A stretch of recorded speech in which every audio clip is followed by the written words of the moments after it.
Hello everyone at welcome po sa ating channel. This is Coach Jared. Good morning, good afternoon, good evening wherever you are in God's green earth. At maraming pong salamat sa inyo po patuloy na pagsuporta sa ating channel. Please don't forget to subscribe sa ating po Coach Jared Live YouTube channel.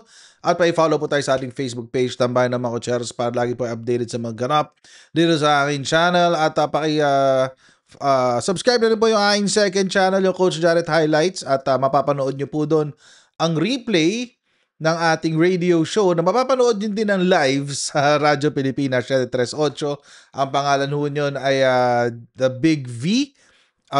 Every Saturday 5 to 7 p.m. sa Radyo Pilipinas 738 sa AM band, Channel 3 sa TV Plus at Channel 45 to 49 sa GMA For the Box. Okay.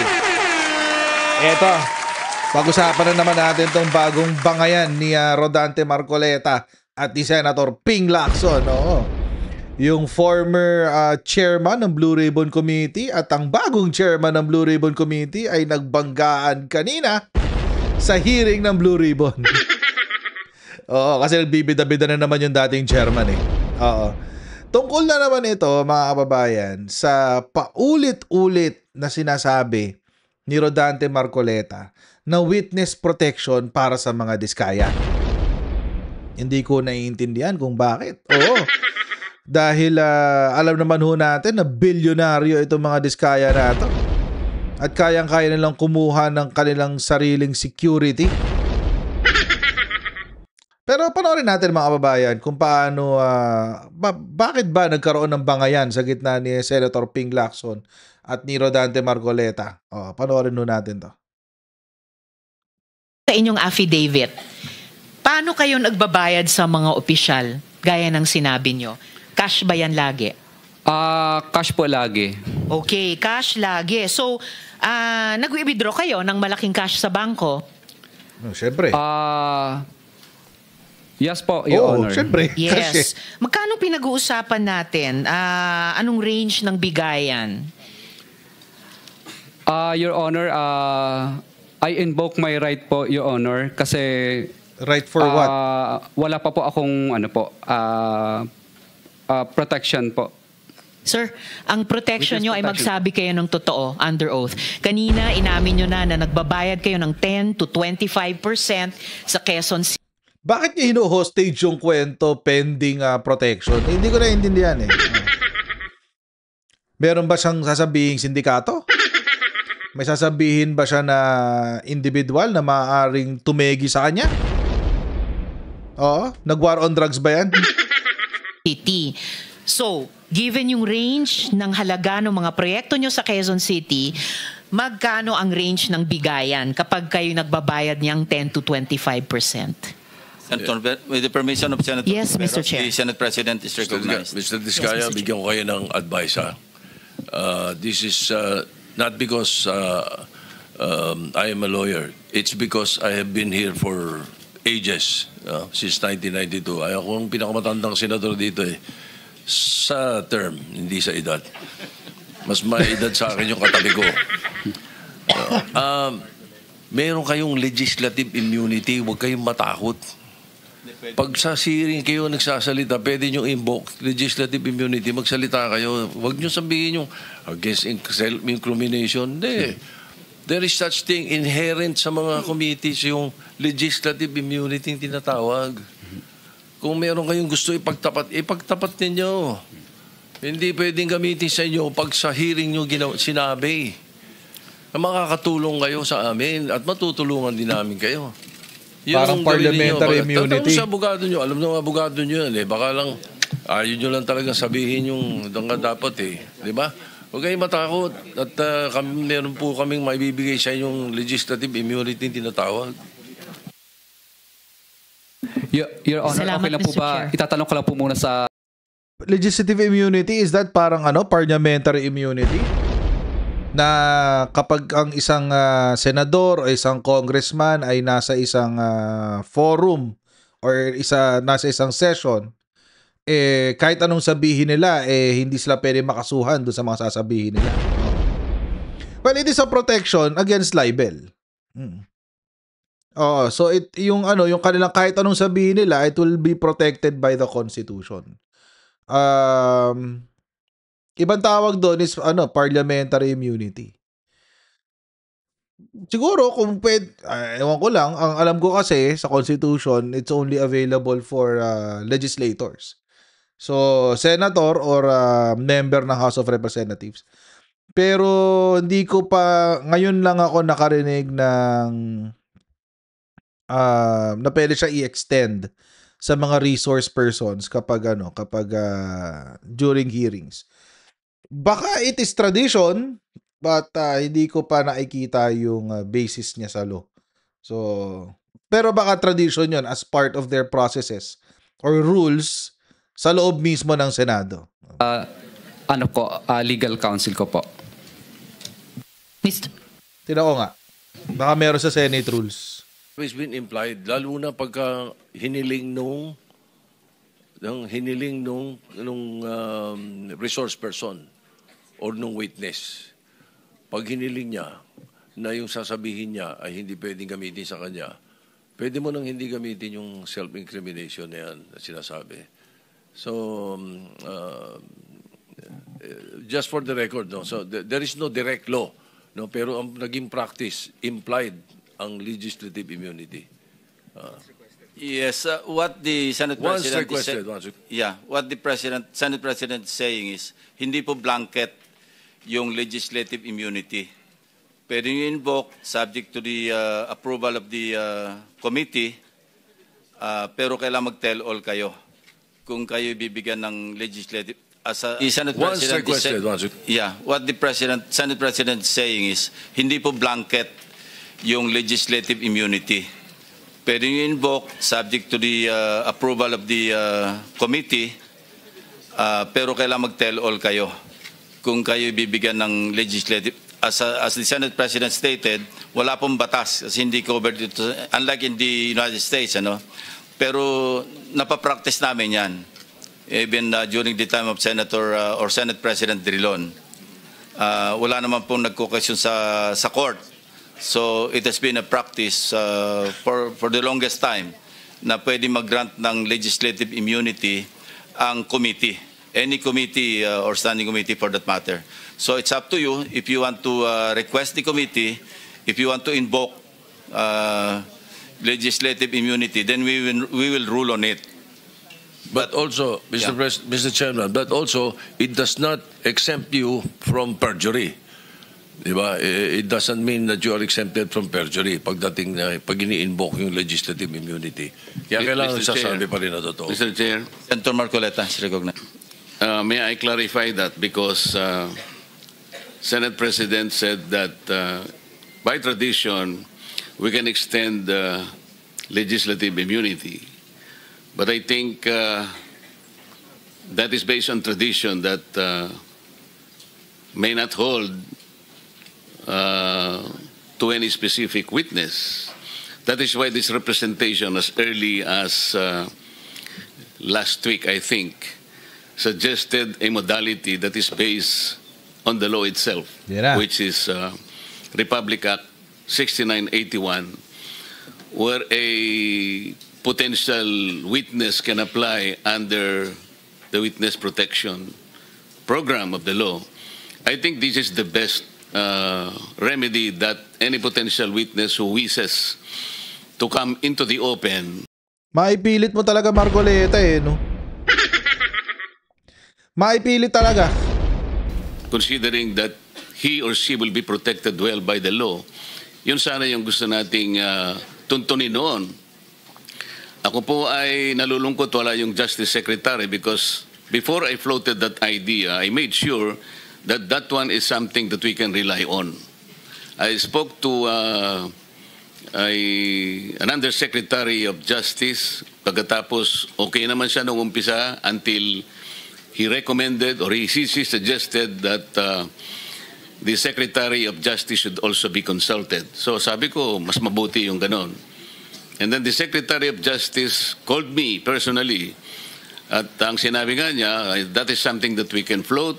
We can encourage people like that kasi pagkakaalam ko ang Senado magkabakas naman tayo kasi ngayon we are pursuing the Whistleblower Act na sana'y ma-ratify ng Senate as soon as possible. So sa aking pagkakaalam po ay sinabi niya na this is a route that a potential witness can take. Of course, subject to the application kung siya ay eventually be admitted. Kung sakasakali namang hindi siya ma-admit, wala pong problema doon. However, Iba yung sinabi mo last week eh.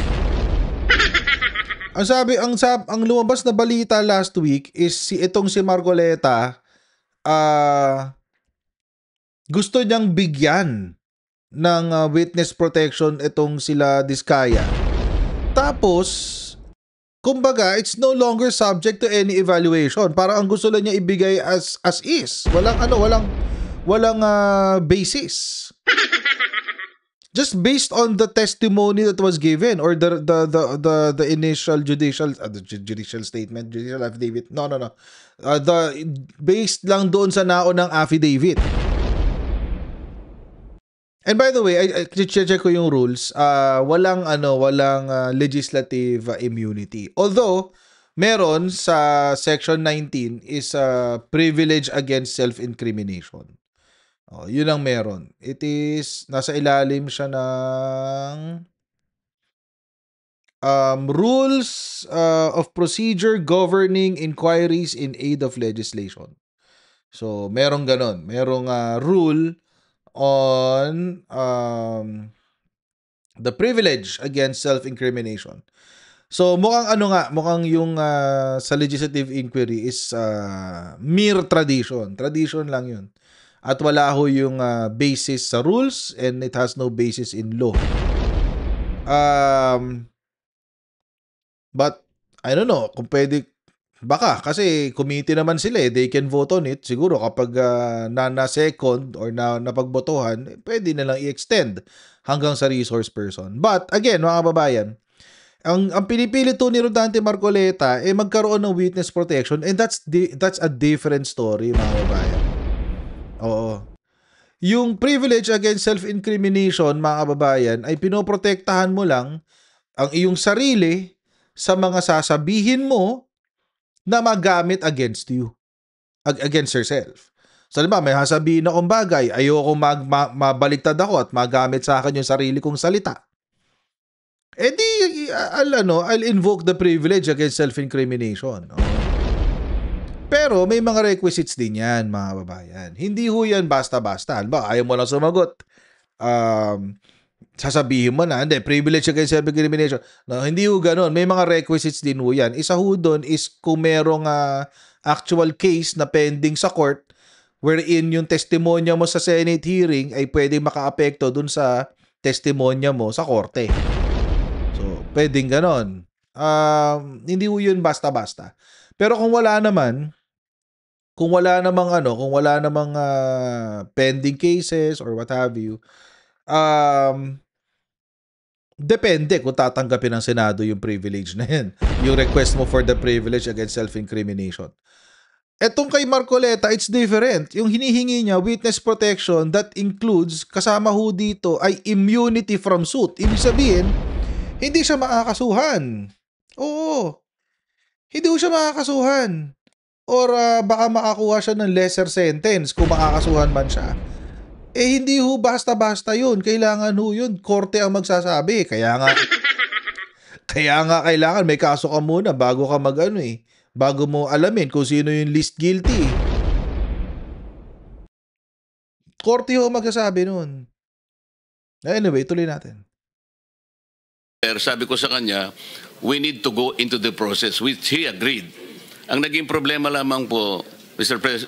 Chair, bigla kasi siyang gumawa ng parang press briefing na kung saan sinabi niya na before a particular, in this case, the Discayas can apply under the Witness Protection Program, kinakailangang magsoli po sila ng mga nakulimbat nila, which to my mind is not correct. Sapagkat kahit basahin po natin yung Section 10, na ito po yung applicable provision under the law, yun pong restitution or yung indemnification. Mali yung sinabi ni Marcoleta ha. mini-mischaracterize niya yung sinabi ni Secretary Boying. Hindi yun ang sinabi ni Sec Boying. Ang sinabi ni Sec Boying Remulla doon sa kanyang press conference, may mga requisites. Oo, may mga requisites. Kasama ho doon the possibility ng restitution. Hindi niya sinabi na kailangan magbigay ng restitution agad kasi nga korte ang magsasabi noon. Korte ang magsasabi nun. Maski DOJ, hindi ko nila sasabihin kung sino ang pwede sa witness protection. I-request ho yan sa korte. To the government, while it is a good policy, wala po doon eh. Walang requirement na ganun eh. Kaya nga, ang sabi ko, kung nandito sana siya, I could have confronted him personally. Magkaibigan naman po kami. Hindi ko malaman kung bakit siya tumaliwas doon sa usapan namin. Wala kayong usapan. Abogado naman siya, kayang-kanya namang basahin po either Section 3 or Section 10 of the law. Wala po talagang restitution eh. Kasi mag-a-apply pa lamang po kung sakasakaling ma-admit siya. In other words, the process must begin. Hindi nga po nangyari yung ganun eh. So sayang po yung pagkakataon na ano pang tuntunin mo? Yung remedy, which is very, very legitimate. It's smooth and academic. Ano pa na pinaglalaban mo? Wala ka na pinaglalaban pala, Marcoleta. Under the law. So inconsistent po yung sinasabi natin ngayon na we can provide legislative immunity but they aren't immune. May I respond, Senator Marcoleta? Thank you, Mr. Chair. Okay. Magkaiba po yung legislative immunity kesa doon sa pagiging state witness. Yung legislative immunity does not extend to prosecution. Right. Ang sinasabi lang natin, lahat ng sasabihin niya rito, maski incriminate niya yung sarili niya, hindi pwedeng gamitin sa kanya. Yun lang po yung legislative immunity. Yung sinasabi niyo po ay yung ma-admit sa Witness Protection Program at pwede siyang tanggapin ng DOJ bilang isang ordinary witness or as an accused na pwedeng i-discharge ng korte as a state witness. Tama Magkaiba po yun. Kaya huwag niyo pong paghaluin kasi sandali lang po. Wala po tayong jurisdiction doon sa pag-admit sa Witness Protection Program. Under the law, pwede lang tayo mag-recommend. Correct. Pero iba po yung pag-uusapan natin. Legislative immunity which is implied or inherent sa Congress or sa Senate for that matter na kasi meron tayong power of contempt, pwede i-extend yan sa power din to Wala. dito. Pero may mga ruling din po dito ang Korte Suprema. At wala naman pong nagdudulog sa Supreme Court. Ginagawa natin ito, as I said, for the longest time, wala naman pong nagko-question.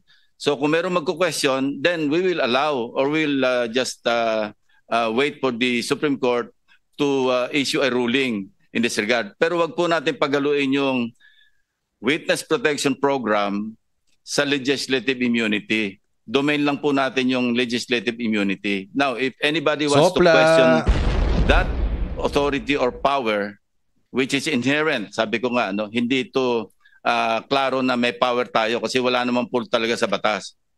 Pero sa US jurisprudence, meron po yan. Meron tayong pwedeng i-cite. At tayo naman po, minsan sumusunod sa, di ba, nakapattern po tayo sa United States pagdating sa mga jurisprudence. So gusto ko lang i-clarify na iba po yung sinasabi niyong Witness Protection Program at being a state witness in the court of law kesa sa legislative immunity. Those are two different animals. Tama naman si Senator Ping.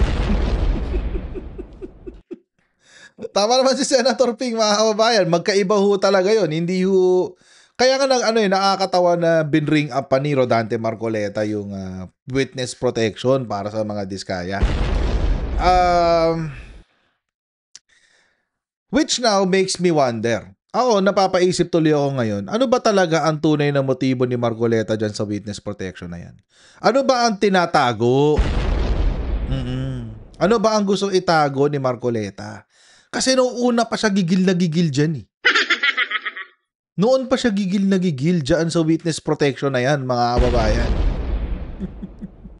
At ang nakakatawa dito, the only thing I can think of, ako personally, the only thing I can think of is, kasi ang mga diskaya, ang number one kontratista ng mga Duterte nung panahon nila.